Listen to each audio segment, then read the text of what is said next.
The first joke I ever told, I don't know. I know early on I did voices. I was always a good mimic from early on. I made my mother say, "Who's Eddie?"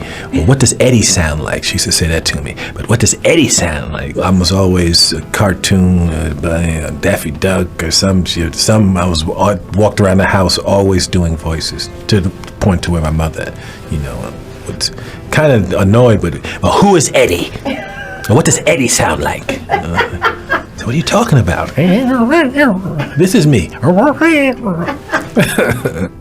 The first piece of good advice. Yeah, in the early days, I don't remember getting any good advice. I remember some bad advice I got years ago. I played the comic strip in Fort Lauderdale, and I was maybe 17 years old, and Rodney Dangerfield comes in. He bumps everybody. It's like, Dangerfield is here. Dangerfield's going up. So, and nobody wanted to follow him because it was Dangerfield, he was gonna. But I was really like full of myself back then. So I was like, Mr. Dangerfield, after the show, will you watch my set? And he was like, yeah, sure, kid. So he goes up and he does, hey, I get no respect. Hey, all that Dangerfield stuff. And the ceiling caves in with laughter, Then I go up and I do my thing. And back then I was really dirty, and I did edgy racial stuff.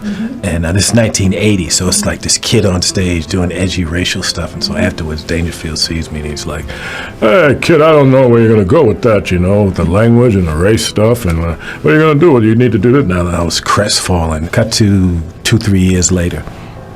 I got on Saturday Night Live and had gotten really successful. And I was at Vegas in the bathroom at Caesar's Palace, and I was at the urinal, and I had a leather suit on, and it was all of that period. And Rodney Dangerfield comes to the urinal right next to me, and I look over, and he looks at me and says, hey, who knew?